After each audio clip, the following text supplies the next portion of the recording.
त्याचे नाविक स्थळ कुठे आहे? ते ते देश आपण म्हणतो आखातामध्ये जे देश आहेत तिथे आहेत आणि त्या माध्यमातून आताचा जगाचं एकंदरीत राजकारण जर आपण बघितलं, त्या जगाच्या राजकारणामध्ये आशियाकडे सगळ्यात जास्त लक्ष केंद्रित झालं असल्याचं आपल्याला दिसत आहे. त्याच्या मागची कारण अशी आहे की जगामधली सगळ्यात मोठी बाजारपेठ जी आहे ती आशिया. सगळ्यात जास्त जगामध्ये लोकसंख्या कोणाची असेल ती आशियाची.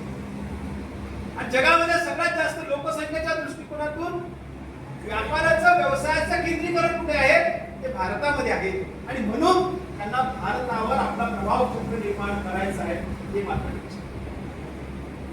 मग या युद्धाचा परिणाम आजकाल काय होत आहे? त्या युद्धाचे परिणाम आपण जर बघितले, आज प्रत्यक्ष युद्ध करायला कोणीही बसणार नाही. प्रत्यक्ष युद्ध कोणीही करू शकत नाही.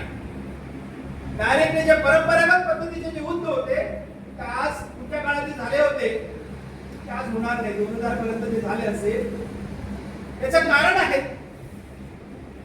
तर 1991 नंतरचा आपण जर जागतिकीकरणाचा जो प्रवास बघितला, या जागतिकीकरणाच्या प्रवासामध्ये प्रत्येक देशाची इन्व्हेस्टमेंट ही प्रत्येक देशामध्ये आहे. म्हणजे आपण जर आजही चायना संदर्भामध्ये बोलतो की भारत, अनेक लोक मेसेज करतात आणि मेसेजवर आपण बोलत राहतो की चायनाचा आपण माल खरेदी करू नये. चायनाच्या आपल्या भरोश्यावर त्यांची अर्थव्यवस्था निर्माण झालेली आहे, हे सरासर चूक आहे.